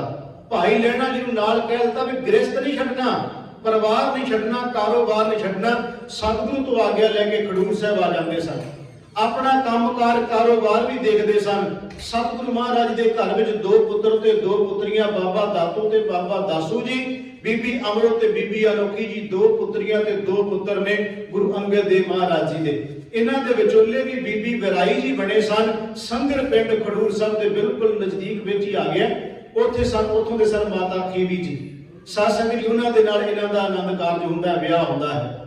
ਉਹ ਵੀ ਇੰਨੇ ਗੁਰਮੁਖ ਸੁਭਾਅ ਦੇ ਸਨ। ਉਹਨਾਂ ਦਾ ਵੀ ਮੈਂ ਬੇਨਤੀ ਕਰਾਂਗਾ ਕਿ ਚੱਲ ਕੇ ਜ਼ਿਕਰ ਹੋਣਾ, ਬਾਣੀ ਵਿੱਚ ਜ਼ਿਕਰ ਵੀ ਬਕਾਇਦਾ ਤੌਰ ਤੇ ਹੈ ਮਾਤਾ ਖੀਵੀ ਜੀ ਦਾ। ਖੈਰ ਬੇਨਤੀ ਕਰਨ ਲੱਗਿਆ ਸਤਿਗੁਰੂ ਗੁਰੂ ਨਾਨਕ ਦੇਵ ਸੱਚੇ ਪਾਤਸ਼ਾਹ ਮਹਾਰਾਜ ਦੇ ਚਰਨਾਂ ਵਿੱਚ ਭਾਈ ਲਹਿਣਾ ਜੀ ਸਮਰਪਿਤ ਹੋ ਗਏ। ਹੁਣ ਜਦੋਂ ਸਾਧ ਸੰਗਤ ਜੀ ਦੂਸਰੀ ਵਾਰ ਜਾਂਦੇ, ਇੱਕ ਵਾਰ ਕਹਿੰਦੇ ਸਤਿਗੁਰੂ ਗੁਰੂ ਨਾਨਕ ਦੇਵ ਸੱਚੇ ਪਾਤਸ਼ਾਹ ਮਹਾਰਾਜ ਇੱਧਰ ਭੇਜ ਦਿੱਤਾ ਸੀ ਖਡੂਰ ਸਾਹਿਬ, ਜਾਓ। ਪਰਿਵਾਰ ਨੂੰ ਆ ਕੇ ਦੇਖਦੇ ਆ, ਪੁੱਤਰਾਂ ਨੂੰ ਦੇਖਦੇ ਆ, ਕਾਰੋਬਾਰ ਵੀ ਦੇਖਦੇ ਆ। ਪਰ ਕਦੇ ਕਦੇ ਸਤਿਗੁਰੂ ਦੇ ਦਰਸ਼ਨ ਕਰਨ ਵਾਸਤੇ ਚਲੇ ਜਾਂਦੇ ਆ। ਫਿਰ 7 ਸਾਲ ਦਾ ਸਮਾਂ, ਲੰਮਾ ਸਮਾਂ ਤੇ ਸਤਿਗੁਰਾਂ ਦੇ ਚਰਨਾਂ ਵਿੱਚ ਰਹੇ ਗੁਰੂ ਅੰਗਦ ਦੇਵ ਸੱਚੇ ਪਾਤਸ਼ਾਹ ਮਹਾਰਾਜ ਭਾਈ ਲਹਿਣਾ ਜੀ। ਅੱਜ ਗੁਰੂ ਨਾਨਕ ਦੇਵ ਜੀ ਦੇ ਦਰਸ਼ਨ ਕਰਨ ਵਾਸਤੇ ਜਾ ਰਹੇ ਨੇ। ਸੋਹਣੇ ਸੁੰਦਰ ਵਸਤਰ ਪਾਏ ਹੋਏ ਨੇ। ਜਦੋਂ ਗਏ ਖਡੂਰ ਆਪਣਾ ਕਰਤਾਰਪੁਰ ਸਾਹਿਬ ਤੇ ਘਰੇ ਚਲੇ ਗਏ, ਮਾਤਾ ਜੀ ਨੂੰ ਪੁੱਛਿਆ, ਸਤਿਗੁਰੂ ਕਹਿ ਲੱਗੇ ਉਹ ਬਾਹਰ ਖੇਤਾਂ 'ਚ ਨੇ। ਤੇ ਗੁਰੂ ਨਾਨਕ ਦੇਵ ਸੱਚੇ ਪਾਤਸ਼ਾਹ ਮਹਾਰਾਜ ਜੀ ਨੇ ਉਸ ਵੇਲੇ ਨਦੀਨ ਕੱਢਦੇ ਸਨ। ਮੈਂ ਵਿੱਚੋਂ ਬਹੁਤ ਕੁਝ ਛੱਡ ਰਿਹਾ, ਉਹ ਤਾਂ ਕਿਉਂਕਿ ਸਮਾਂ ਇਜਾਜ਼ਤ ਨਹੀਂ ਦਿੰਦਾ। ਮੈਂ ਸਤਿਗੁਰਾਂ ਦੇ ਜੀਵਨ ਤੇ ਕੁਝ ਅੱਗੇ ਚੱਲ ਕੇ ਹੋਰ ਵੀ ਥੋੜ੍ਹੀਆਂ ਜਿਹੀਆਂ ਵਿਚਾਰਾਂ ਕਰਨੀਆਂ, ਤਾਂ ਮੈਂ ਵਿੱਚੋਂ ਸੰਖੇਪ ਵਿਚਾਰ ਲੈ ਰਿਹਾ। ਸਤਿਗੁਰੂ ਗੁਰੂ ਅੰਗਦ ਦੇਵ ਸੱਚੇ ਪਾਤਸ਼ਾਹ ਜਾਂਦੇ ਨੇ ਤੇ ਮਹਾਰਾਜ ਨਦੀਨ ਕੱਢਦੇ ਸਨ। ਨਦੀਨ ਜਿਹੜਾ ਹੈ ਨਾ, ਉਹ ਚਲੋ ਸਾਰੇ ਸਿਆਣੇ ਤੁਸੀਂ ਬੈਠੇ ਬਜ਼ੁਰਗ, ਤੁਹਾਨੂੰ ਤੇ ਪਤਾ ਹੈ। ਆੜੇ ਬੱਚੇ ਵਿੱਚ ਬੈਠੇ ਆ, ਮੇਰਾ ਖਿਆਲ ਤੁਸੀਂ ਪੁੱਛ ਕੇ ਵੇਖ ਲਿਓ ਵੀ ਪੁੱਤ ਨਦੀਨ ਕੀ ਹੁੰਦਾ ਹੈ। ਨਹੀਂ ਪਤਾ ਲੱਗਣਾ ਵੀ ਨਦੀਨ ਕਿਹਨੂੰ ਕਹਿੰਦੇ ਆ। ਜਿਨ੍ਹਾਂ ਨੇ ਕੱਢਿਆ ਆਪਾਂ ਸਭ ਨੂੰ ਪਤਾ, ਕਿਉਂਕਿ ਮੈਂ ਵੀ ਉਹ ਨਦੀਨ ਕੱਢਦਾ ਰਿਹਾ, ਮੈਨੂੰ ਪਤਾ। ਆਪਾਂ ਨੂੰ ਪਤਾ ਵੀ ਝੋਨੇ ਦੇ ਨਾਲ ਜਿਹੜੀ ਵਾਧੂ ਦੀ ਬੂਟੀ ਹੋ ਜਾਂਦੀ, ਝੋਨੇ ਵਰਗੀ ਹੁੰਦੀ ਸੀ, ਉਹਦੇ ਵਰਗੀ ਉਹ ਵਾਧੂ ਦੀ ਬੂਟੀ ਹੁੰਦੀ। ਉਹਨੂੰ ਅੱਜ ਚਲੋ ਬੜੀਆਂ ਦਵਾਈਆਂ ਆ ਗਈਆਂ, ਬਹੁਤ ਕੁਝ ਕੀਤਾ ਜਾਂਦਾ, ਹੁਣ ਮੇਰਾ ਖਿਆਲ ਸ਼ਾਇਦ ਨਹੀਂ ਕੱਢਦੇ, ਅਜੇ ਵੀ ਕਹਿੰਦੇ ਵੀ ਦਵਾਈਆਂ ਇਹੋ ਜਿਹੀਆਂ ਆ ਗਈਆਂ। ਉਹ ਕਈ ਵਾਰ ਪਤਾ ਨਹੀਂ ਸੀ ਲੱਗਦਾ, ਝੋਨੇ ਦੇ ਬੂਟੇ ਕੁੱਟੇ ਜਾਂਦੇ ਸਨ। ਭਾਈ ਲਹਿਣਾ ਜੀ ਨੇ ਵੇਖਿਆ ਗੁਰੂ ਨਾਨਕ ਸਾਹਿਬ ਨੂੰ ਨਦੀਨ ਕੱਢਦੇ ਆ।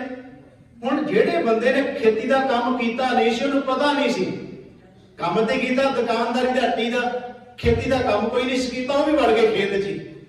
ਉਹ ਖੇਤ 'ਚ ਵੜ ਕੇ ਤੇ ਝੋਨਾ ਪੁੱਟਣ ਲੱਗ ਪਏ। ਸਤਿਗੁਰੂ ਗੁਰੂ ਨਾਨਕ ਦੇਵ ਸੱਚੇ ਪਾਤਸ਼ਾਹ ਮਹਾਰਾਜ ਕਹਿੰਦੇ, ਪੁਰਖਾ ਕੀ ਕਰ ਰਿਹਾ? ਕਹਿੰਦਾ ਮਹਾਰਾਜ ਮੈਂ ਵੀ ਪੁੱਟ ਰਿਹਾ ਜੋ ਤੁਸੀਂ ਪੁੱਟ ਰਹੇ ਹੋ। ਵੇਖਿਓ ਸਤਿਗੁਰਾਂ ਦੀਆਂ ਰਮਜਾਂ।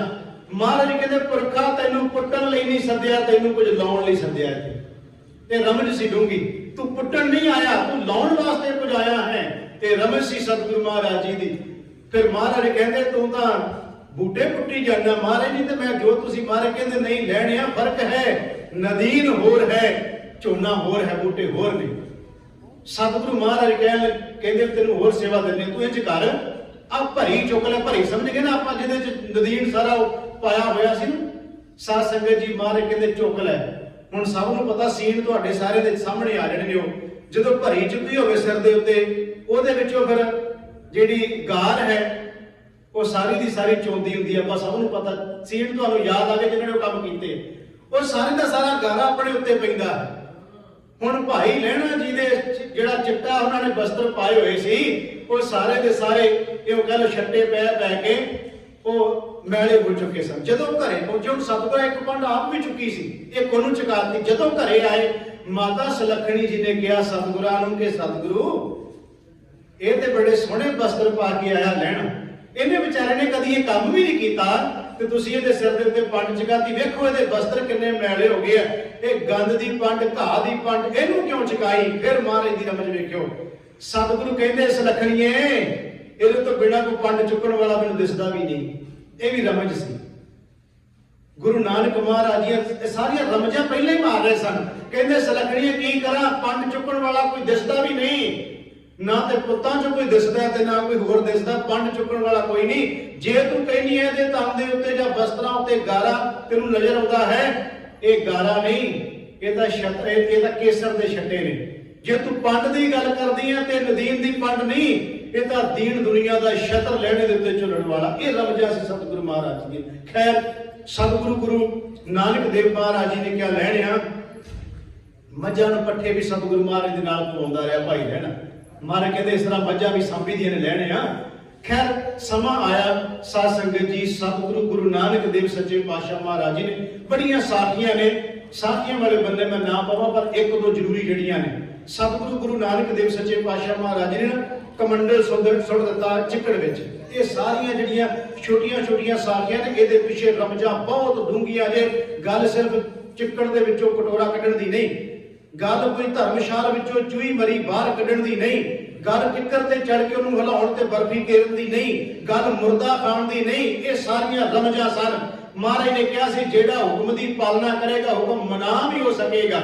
ਮਹਾਰਾਜ ਕਟੋਰਾ ਸੁੱਟਦੇ ਚਿੱਕੜ ਵਿੱਚ ਤੇ ਪੁੱਤਰ ਨੂੰ ਕਹਿੰਦੇ ਸ਼੍ਰੀ ਚੰਦ ਨੂੰ ਕਟੋਰਾ ਬਾਹਰ ਕੱਢ। ਕਟੋਰਾ ਸਮਝ ਕੇ ਗੜਵਾ ਕਹਿ ਲੋ, ਜੱਗ ਕਹਿ ਲੋ, ਅੱਜ ਦੇ ਬੱਚਿਆਂ ਨੂੰ ਸੌਖਾ ਸਮਝ ਲੱਗ ਜਾਏਗਾ। ਭਾਂਡਾ ਬਰਤਨ ਸੀ ਜਿਹਦੇ ਵਿੱਚ ਪਾਣੀ ਸੀ। ਮਹਾਰਾਜ ਨੇ ਚਿੱਕੜ ਸੁੱਟਦਾ, ਜਾਣ ਕੇ ਸੁੱਟਿਆ। ਪੁੱਤਰ ਨੂੰ ਕਹਿੰਦੇ ਬਾਹਰ ਕੱਢੋ, ਕਹਿੰਦਾ ਮਹਾਰਾਜ ਇਹੋ ਜਿਹੇ ਤੇ ਆਪਣੇ ਘਰੇ 50 ਪਏ ਆ, ਹੋਰ ਲੈ ਆਵਾਂਗੇ। ਮਹਾਰਾਜ ਲਖਮੀ ਦਾਸ ਨੂੰ ਕਹਿੰਦੇ ਚਲ ਤੂੰ ਕੱਢ। ਕਹਿੰਦਾ ਮਹਾਰਾਜ ਅਸੀਂ ਚਿੱਕੜ ਚ ਕਿਉਂ ਵੜੀਏ? ਮਹਾਰਾਜ ਕਹਿੰਦੇ ਲੈਣਿਆ ਤੂੰ ਬਾਹਰ ਕੱਢ। 1 ਮਿੰਟ ਨਹੀਂ ਲਾਇਆ, ਚਿੱਕੜ ਚ ਵੜ ਕੇ ਗੜਵਾ ਬਾਹਰ ਕੱਢ ਲਿਆਂਦਾ। ਫਿਰ ਇੱਕ ਦਿਨ ਧਰਮਸ਼ਾਲ ਚ ਚੂਹੀ ਮਰੀ ਪਈ ਸੀ, ਦਰਵਾਜ਼ਾ ਖੋਲਿਆ, ਚੂਹੀ ਮਰੀ ਪਈ ਸੀ। ਪੁੱਤਰਾਂ ਨੂੰ ਕਿਹਾ ਚੂਹੀ ਮਰੀ ਪਈ ਬਾਹਰ ਕੱਢੋ। ਉਹ ਕਹਿੰਦੇ ਸਾਡਾ ਕੰਮ ਨਹੀਂ ਹੈ, ਇਹ ਨੀਵੀਆਂ ਜਾਤਾਂ ਦੇ ਲੋਕ, ਉਹਨਾਂ ਦਾ ਕੰਮ ਹੈ। ਮਹਾਰਾਜ ਕਹਿੰਦੇ ਲੈਣਿਆ 1 ਮਿੰਟ ਨਹੀਂ ਲਾਇਆ, ਉਹਨੇ ਫੜ ਕੇ ਕਿਸ ਚੀਜ਼ ਦੇ ਨਾਲ ਚੂਹੀ ਨੂੰ ਬਾਹਰ ਕੱਢ ਕੇ ਸੁੱਟ ਦਿੱਤਾ। ਮਹਾਰਾਜ ਕਿਉਂਕਿ ਸਤਿਗੁਰੂ ਗੁਰੂ ਨਾਨਕ ਮਹਾਰਾਜ ਨੇ ਅੱਗੋਂ ਤੋਂ ਜਿਹੜੀ ਰੱਬੀ ਜੋਤ ਗੁਰੂ ਨਾਨਕ ਪਰਮਾਤਮਾ ਵਾਹਿਗੁਰੂ ਦਾ ਜੋ ਸਰਗੁਣ ਸਰੂਪ ਆਇਆ, ਉਹ ਜਿਹੜਾ ਇਹ ਸਾਧ ਸੰਗਤ ਜੀ 10 ਜਾਮੇ ਚੱਲਣੇ ਸਨ, ਆਪਣੀ ਜਗ੍ਹਾ ਤੇ ਜਿਹਨੂੰ ਜ਼ਿੰਮੇਵਾਰੀ ਦੇਣੀ ਸੀ ਉਹਨੂੰ ਆਪਣੇ ਵਰਗਾ ਤੇ ਬਣਾਉਣਾ ਸੀ ਨਾ। ਪਹਿਲਾਂ ਮਹਾਰਾਜ ਨੇ ਬਣਾ ਰਹੇ ਨੇ ਹੌਲੀ ਹੌਲੀ। ਸਾਧ ਸੰਗਤ ਜੀ ਫਿਰ ਦਿਨ ਆਉਂਦਾ ਹੈ। ਮਹਾਰਾਜ ਕਹਿੰਦੇ ਆ ਕਿੱਕਰ ਤੇ ਚੜੋ ਤੇ ਮਠਿਆਈ ਘੇਰਨੀ ਹੈ, ਅੱਜ ਸੰਗਤ ਨੂੰ ਬਰਫੀ ਖਵਾਉਣੀ ਹੈ। ਪੁੱਤਰਾਂ ਨੂੰ ਕਿਹਾ, ਉਹ ਕਹਿੰਦੇ ਕਿੱਕਰਾਂ ਤੋਂ ਮਠਿਆਈਆਂ ਕਦੇ ਡਿੱਗਦੀਆਂ ਹੁੰਦੀਆਂ। ਲੈਣੇ ਨੂੰ ਕਿਹਾ, ਭੱਜ ਕੇ ਕਿੱਕਰ ਤੇ ਚੜ ਗਿਆ। ਕੁਝ ਕਹਿੰਦੇ ਜੰਡ, ਚਲੋ ਕੁਝ ਕਹਿ ਲਓ। ਉਹਨਾਂ ਨੇ ਕਿਹਾ ਤੈਨੂੰ ਨਹੀਂ ਪਤਾ ਵੀ ਕਿੱਕਰਾਂ ਤੋਂ ਜਾਂ ਜੰਡ ਤੋਂ ਰੁੱਖਾਂ ਤੋਂ ਮਠਿਆਈਆਂ ਨਹੀਂ ਘਿਰਦੀਆਂ। ਬੜਾ ਕਮਾਲ ਦਾ ਸ਼ਬਦ ਕਿਹਾ ਭਾਈ ਲੈਣੇ ਨੇ। ਕਹਿੰਦਾ ਮੈਂ ਮਠਿਆਈ ਥੋੜਾ ਘੇਰਨੀ ਹੈ। ਤੇ ਕਹਿੰਦੇ ਚੜਿਆ ਕਿਉਂ ਆ? ਕਹਿੰਦਾ ਮਠਿਆਈ ਘੇਰਨ ਵਾਲਾ ਤੇ ਉਹ ਬਾਬਾ ਬੈਠਾ, ਘੇਰੇ ਨਾ ਘੇਰੇ ਮੈਨੂੰ ਕੁਛ ਗੱਲ ਲੱਗੀ। ਮੈਂ ਮਠਿਆਈ ਨਹੀਂ ਘੇਰਨੀ, ਮੈਨੂੰ ਹੁਕਮ ਆ ਵੀ ਕਿੱਕਰ ਨੂੰ ਹਿਲਾਉਣਾ, ਇਹ ਗੱਲ ਹੁਕਮ ਮੰਨਣ ਦੀ ਸੀ। ਮਹਾਰਾਜ ਕਹਿੰਦੇ ਨੇ ਲੈਣਿਆ ਸੰਗਤ ਨੂੰ ਨਾਲ ਲੈ ਲਿਆ। ਅਖੀਰਲੀ ਜਿਹੜਾ ਪਰਚਾ ਪਿਆ, ਅਖੀਰਲਾ ਪਰਚਾ ਇਹ ਸੀ, ਮਹਾਰਾਜ ਨੇ ਇੱਕ ਮੁਰਦੇ ਦੀ ਤਰ੍ਹਾਂ ਬਣਾਇਆ, ਉਹਦੇ ਤੇ ਕੱਪੜਾ ਪਾਇਆ, ਲਾਗੇ ਲੱਕੜਾਂ ਵੀ ਰੱਖੀਆਂ ਹੋਈਆਂ, ਇਉਂ ਲੱਗੇ ਵੀ ਮੁਰਦਾ ਹੀ ਹੈ ਤੇ ਇਹਦਾ ਥੋੜੇ ਟਾਈਮ ਤੱਕ ਸੰਸਕਾਰ ਕਰ ਦੇਣਾ ਹੈ। ਮਹਾਰਾਜ ਉੱਧਰ ਨੂੰ ਚਲੇ ਗਏ, ਬਾਕੀ ਦੇ ਸਿੱਖ ਵੀ ਮਗਰ ਭੱਜੇ ਜਾਂਦੇ। ਇੱਥੋਂ ਤੱਕ ਬਾਬਾ ਬੁੱਢਾ ਸਾਹਿਬ ਵੀ ਨਾਲ ਸਨ।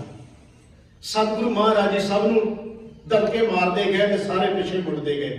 ਕੁਝ ਕਹਿੰਦੇ ਮਹਾਰਾਜ ਉੱਧਰ ਆਪਣਾ ਲਿਬਾਸ ਕੁਝ ਹੋਰ ਬਣਾਇਆ ਸੀ, ਮਹਾਰਾਜ ਦੇ ਹੱਥ ਵਿੱਚ ਡੰਡਾ ਵੀ ਸੀ। ਕੁਝ ਵਿਦਵਾਨ ਲਿਖਦੇ ਮਹਾਰਾਜ ਬੜੇ ਗੁੱਸੇ ਵਿੱਚ ਸਨ, ਕਹਿੰਦੇ ਚਲੇ ਜਾਓ ਸਾਡੇ ਮਗਰ ਕੋਈ ਨਾ ਆਵੇ। ਸਾਰੇ ਮੁੜ ਗਏ, ਪਤਾ ਨਹੀਂ ਮਹਾਰਾਜ ਨੂੰ ਕੀ ਹੋਇਆ। ਲੈਣੇ ਨੂੰ ਕਹਿੰਦੇ ਤੂੰ ਨਹੀਂ ਜਾਂਦਾ। ਯਾਦ ਰੱਖਿਓ ਭਾਈ ਲੈਣੇ ਦੇ ਸ਼ਬਦ ਵੀ ਯਾਦ ਰੱਖਣ ਵਾਲੇ ਤੇ ਗੁਰੂ ਨਾਨਕ ਸਾਹਿਬ ਦੇ ਕੋਈ ਸ਼ਬਦ ਯਾਦ ਰੱਖਣ ਵਾਲੇ ਜ਼ਿੰਦਗੀ 'ਚ। ਉਹਨਾਂ ਕਿਹਾ ਮਹਾਰਾਜ ਜਿਹੜੇ ਚਲੇ ਗਏ ਨੇ ਉਹਨਾਂ ਦਾ ਹੋ ਸਕਦਾ ਕੋਈ ਟਿਕਾਣਾ ਹੋਵੇ, ਮੇਰਾ ਟਿਕਾਣਾ ਕੋਈ ਨਹੀਂ, ਮੈਂ ਜਾਣਾ ਕਿੱਥੇ। ਫਿਰ ਕਹਿਣ ਲੱਗੇ ਤੂੰ ਘਰ ਨੂੰ ਚਲਿਆ ਜਾ। ਕਹਿੰਦਾ ਮਹਾਰਾਜ ਜਿਸ ਦਿਨ ਮੈਂ ਘਰੋਂ ਆਇਆ ਸੀ ਘੋੜੀ ਦੀਆਂ ਵਾਗਾਂ ਫੜ ਕੇ ਜਿਹੜੇ ਘਰ 'ਚ ਲੈ ਆਏ ਹੋ, ਹੁਣ ਉਸ ਘਰ 'ਚੋਂ ਕਿਹੜੇ ਘਰ 'ਚ ਕਰਨਾ ਚਾਹੁੰਦੇ ਜੀ? ਇਹ ਵੀ ਰਮਜਾਂ ਸਨ। ਤੁਸੀਂ ਆਪ ਹੀ ਤਾਂ ਲਿਆਏ ਹੋ, ਐਸਾ ਤੁਸੀਂ ਕਿਹਾ ਸੀ ਲੈਣੇ ਆ ਹੈ ਘਰ ਗੁਰੂ ਨਾਨਕ ਦਾ। ਜਦੋਂ ਮੈਂ ਘੋੜੀ ਤੇ ਆਇਆ ਸੀ ਤੇ ਜਿਸ ਘਰ ਵਿੱਚ ਲਾਏ, ਹੁਣ ਉਸ ਘਰ ਵਿੱਚੋਂ ਬਾਹਰ ਕਿਉਂ ਕੱਢ ਦਿਓ, ਕਿਹੜੇ ਘਰ ਚਲਿਆ ਜਾਵਾਂ? ਮਹਾਰਾਜ ਨੇ ਦੇਖਿਆ ਵੀ ਹੁਣ ਬੈਨ ਬਿਲਕੁਲ ਸਿਰੇ ਤੇ ਗੱਲ ਪਹੁੰਚ ਗਈ ਹੈ। ਗੁਰੂ ਨਾਨਕ ਸਾਹਿਬ ਨੇ ਇਹ ਸਮਝ ਲਿਆ ਹੁਣ ਮੇਰਾ ਅੰਗ ਬਣ ਗਿਆ ਹੈ। ਇਹ ਅਖੀਰਲਾ ਪੇਪਰ ਸੀ। ਮਹਾਰਾਜ ਕਹਿੰਦੇ ਚੰਗਾ ਫਿਰ ਨਹੀਂ ਨਾ ਜਾਣਾ, ਆ ਮੁਰਦਾ ਪਿਆ ਖਾ ਇਹਨੂੰ। ਕਹਿੰਦੇ ਨੇ ਘੇਰੇ ਘੇਰੇ ਤੁਰਿਆ ਆਉਂਦਾ ਲੈਣਾ। ਮਹਾਰਾਜ ਕਹਿੰਦੇ ਘੇਰੇ ਘੇਰੇ ਕੀ ਕਰਦਾ ਹੈ, ਖਾ ਇਹਨੂੰ। ਕਹਿੰਦਾ ਮਹਾਰਾਜ ਮੈਂ ਡੀਕਦਾ ਪਿਆ, ਹੁਕਮ ਅਗਲਾ ਕਰੋ, ਪੈਰਾਂ ਵਾਲੇ ਬੰਨਿਓ ਸ਼ੁਰੂ ਕਰਾਂ ਕਿ ਸਿਰ ਵਾਲੇ ਬੰਨਿਓ ਸ਼ੁਰੂ ਕਰਾਂ। ਮਹਾਰਾਜ ਨੇ ਘੁੱਟ ਕੇ ਆਪਣੀ ਗੱਲ ਬੱਕੜੀ 'ਚ ਲੈ ਲਿਆ। ਕਹਿੰਦੇ ਲੈਣਿਆ ਬਸ ਤੂੰ ਮੇਰਾ ਅੱਜ ਅੰਗ ਬਣ ਗਿਆ ਹੈ, ਤੂੰ ਹਿੱਸਾ ਬਣ ਗਿਆ ਇੱਕ ਸਰੀਰ ਦਾ। ਇਹ ਸੀ ਮਹਾਰਾਜ ਦੇ ਪੇਪਰ ਪਾਏ ਜਿਹੜੇ ਜਿਨ੍ਹਾਂ 'ਚ ਪਾਸ ਹੁੰਦੇ ਗਏ ਭਾਈ ਲੈਣਾ ਜੀ। ਫਿਰ ਮਹਾਰਾਜ ਕਹਿੰਦੇ ਚੱਲ ਚੱਲੀਏ ਲੈਣੇ ਹੁਣ ਧਰਮਸ਼ਾਲ 'ਚ। ਮਹਾਰਾਜ ਆ ਗਏ। ਅਗਲਾ ਦਿਨ ਹੋਇਆ, ਮਹਾਰਾਜ ਨੇ ਸਾਫ ਵਸਤਰ ਪਵਾਏ ਭਾਈ ਲੈਣੇ ਨੂੰ, ਸੰਗਤ ਦਾ ਇਕੱਠ ਕੀਤਾ। ਧੰਨ ਗੁਰੂ ਨਾਨਕ ਦੇਵ ਸੱਚੇ ਪਾਤਸ਼ਾਹ ਮਹਾਰਾਜ ਜੀ ਨੇ ਕਹਿਣ ਲੱਗੇ ਜਿਸ ਤੇ ਤਖਤ ਤੇ ਰੋਜ਼ ਅਸੀਂ ਬੈਠਦੇ ਹਾਂ ਲੈਣੇ ਅੱਜ ਤੂੰ ਬੈਠ ਇੱਥੇ। ਕਹਿੰਦਾ ਮਹਾਰਾਜ ਮੇਰੀ ਜਗ੍ਹਾ ਨਹੀਂ ਬਹਿਣ ਦੀ। ਮਹਾਰਾਜ ਕਹਿੰਦੇ ਨੇ ਬਹਿਣਾ, ਜੇ ਬਾਕੀ ਸਾਰੇ ਹੁਕਮ ਮੰਨੇ ਨਾ ਇਹ ਵੀ ਹੁਕਮ ਮੰਨਣਾ ਪੈਣਾ। ਬੈਠ ਇੱਥੇ, ਬਿਠਾ ਦਿੱਤਾ। ਮਹਾਰਾਜ ਨੇ ਪਰਿਕਰਮਾ ਕੀਤੀ।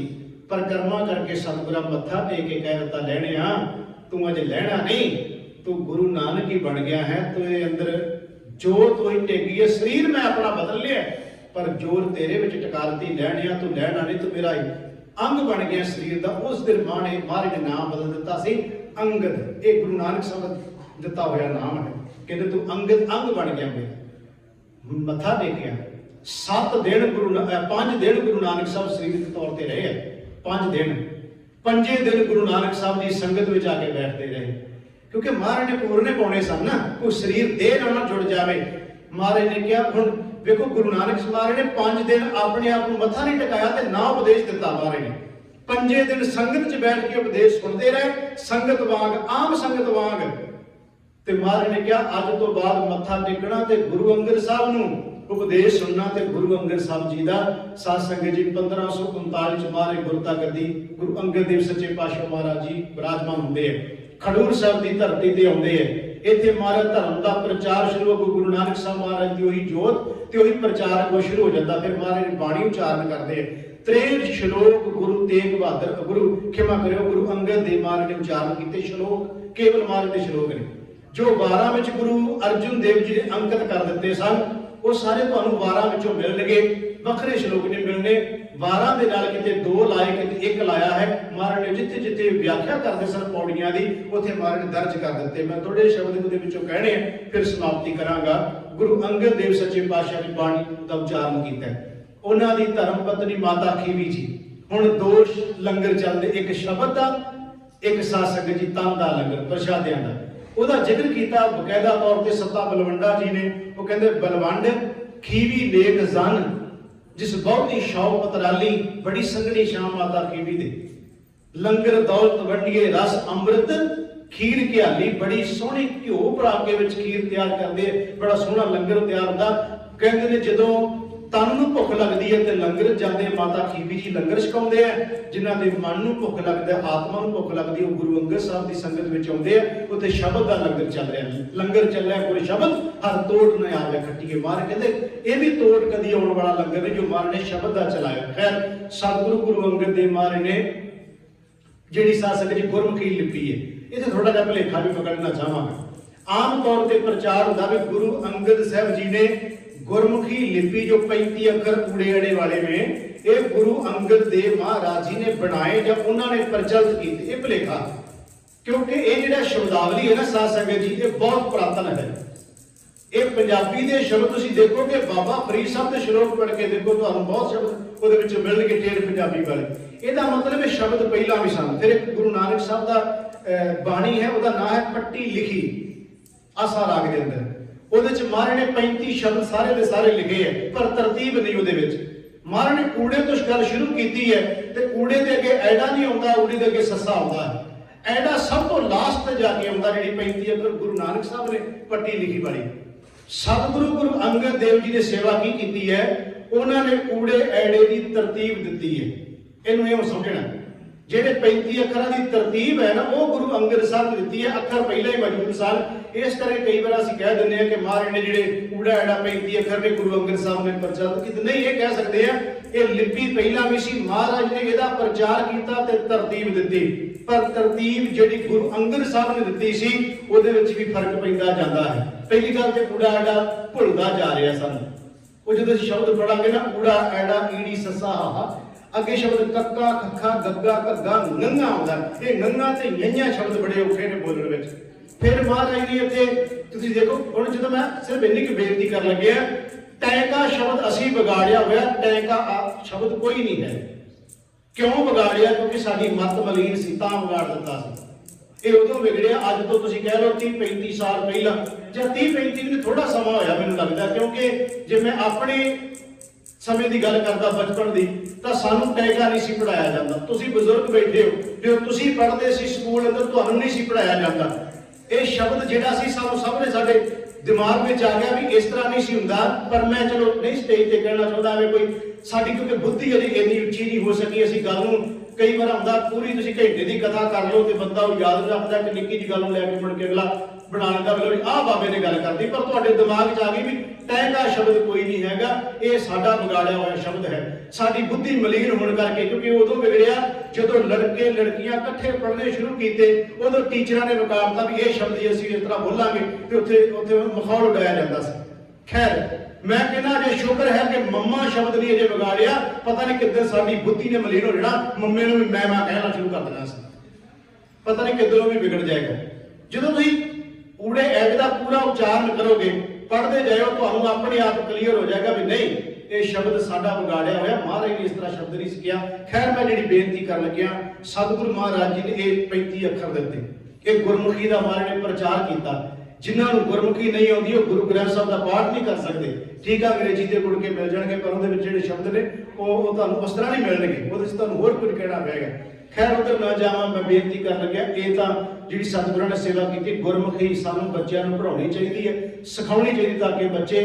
ਬਾਣੀ ਨਾਲ ਜੁੜ ਸਕਣ ਸਤਿਗੁਰੂ ਗੁਰੂ ਅੰਗਦ ਦੇਵ ਸੱਚੇ ਪਾਤਸ਼ਾਹ ਮਹਾਰਾਜ ਜੀ ਨੇ ਸਾਧ ਸੰਗਤ ਜੀ ਦੂਰ ਦਰਾਡੇ ਤੇ ਜਾ ਕੇ ਗੁਰੂ ਨਾਨਕ ਦੇਵ ਮਹਾਰਾਜ ਜੀ ਦੇ ਉਸੇ ਹੀ ਮਤ ਦਾ ਪ੍ਰਚਾਰ ਕਰਦਿਆਂ ਹੋਇਆਂ ਧੰਨ ਗੁਰੂ ਅੰਗਦ ਦੇਵ ਸੱਚੇ ਪਾਤਸ਼ਾਹ ਮਹਾਰਾਜ ਜੀ ਨੇ ਇਹ ਸਮਾਂ ਆਉਣ ਤੇ ਫਿਰ ਜੋਤ ਗੁਰੂ ਅਮਰਦਾਸ ਦੇ ਵਿੱਚ ਟਿਕਾਉਂਦੇ ਇੱਥੋਂ ਆਪਾਂ ਗੱਲ ਸ਼ੁਰੂ ਕਰਾਂਗੇ ਅਗਲੇ ਹਫ਼ਤੇ ਕਿਉਂਕਿ ਸਤਿਗੁਰੂ ਅਮਰਦਾਸ ਜੀ ਦਾ ਪ੍ਰਕਾਸ਼ ਪੁਰਬ ਹੈ ਕੁਦਰਤੀ ਲੜੀ ਜੁੜ ਜਾਣੀ ਹੈ ਸਤਿਗੁਰੂ ਅੰਗਦ ਦੇਵ ਜੀ ਤੋਂ ਬਾਅਦ ਗੁਰੂ ਅਮਰਦਾਸ ਦਾ ਅਗਲੇ ਹਫ਼ਤੇ ਪ੍ਰਕਾਸ਼ ਪੁਰਬ ਉਹਨਾਂ ਦੇ ਜੀਵਨ ਤੇ ਵਿਚਾਰਾਂ ਆਪਾਂ ਕਰਨੀਆਂ ਮੈਂ ਜਿਹੜੀ ਬੇਨਤੀ ਕਰਨ ਲੱਗਿਆ ਥੋੜੇ ਜਿਹੇ ਸ਼ਬਦ ਕਹਿਣੇ ਆ ਸਤਿਗੁਰੂ ਗੁਰੂ ਅੰਗਦ ਦੇਵ ਜੀ ਦੀ ਬਾਣੀ ਵਿੱਚੋਂ ਜੋ ਸਾਨੂੰ ਯਾਦ ਵੀ ਨੇ ਬਹੁਤਿਆਂ ਨੂੰ ਮਹਾਰਾਜ ਆਸਾ ਦੀ ਰਾਗ ਦਾ ਆਸਾ ਦੀ ਵਾਰ ਵਿੱਚ ਸ਼ਬਦ ਹੈ ਜੇ ਸੋ ਚੰਦਾ ਉਗਵੈ ਸੂਰਜ ਚੜੇ ਹਜ਼ਾਰ ਇਹਦੇ ਚਾਨਣ ਹੁੰਦਿਆਂ ਗੁਰ ਬਿਨ ਘੋਰ ਅੰਧਾਰ ਇਹ ਗੁਰੂ ਅੰਗਦ ਦੇਵ ਦਾ ਸ਼ਬਦ ਹੈ ਮਾਰ ਕਹਿੰਦੇ ਕਿੰਨੇ ਸੂਰਜ ਕਿੰਨੇ ਚੰਦਰਮਾ ਚੜ ਜਾਣੇ ਪਰ ਗੁਰੂ ਤੋਂ ਬਿਨਾ ਹਨੇਰਾ ਹੈ ਸਤਿਗੁਰੂ ਦਾ ਇਹ ਵੀ ਸ਼ਬਦ ਗੁਰੂ ਅੰਗਦ ਦੇਵ ਜੀ ਦਾ ਹੀ ਹੈ कि गुर कुंजी पाहु निवल मन कोठा तन छत,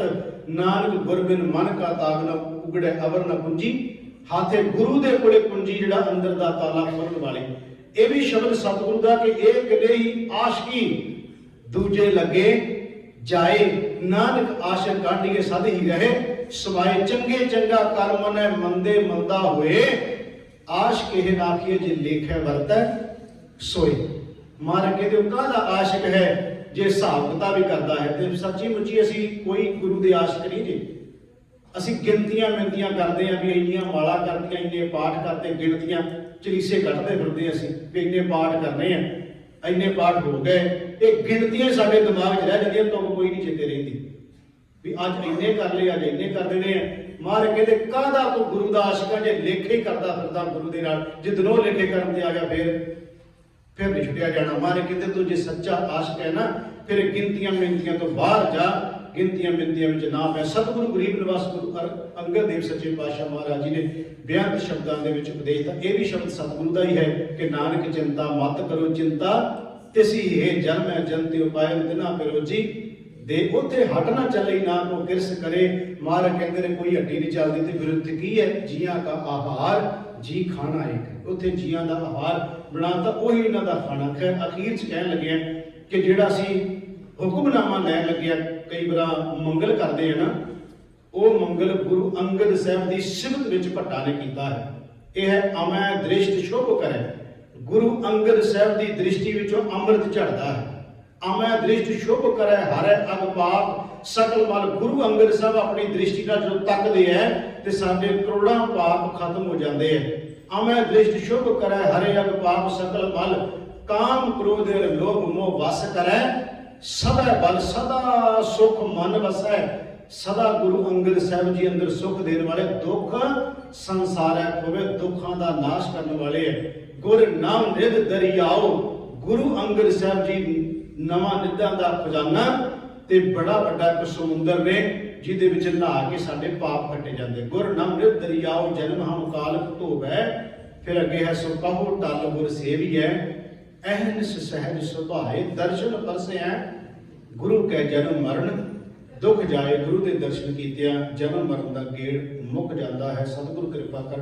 गरीब निवास सच्चे पातशाह जी धन गुरु तेग बहादुर महाराज जी के शब्द की विचार करते हैं, गुरु अंगद साहब के जीवन से विचार करते हैं। बेअंत प्रकार दी भुलां तुटां हो गई। सतगुरु जी के साथ संगत बख्शण योग है। भुल चुक की खिमा देते हुए प्यार सतगुरु जी। वाहिगुरु जी का खालसा, वाहिगुरु जी की फतेह।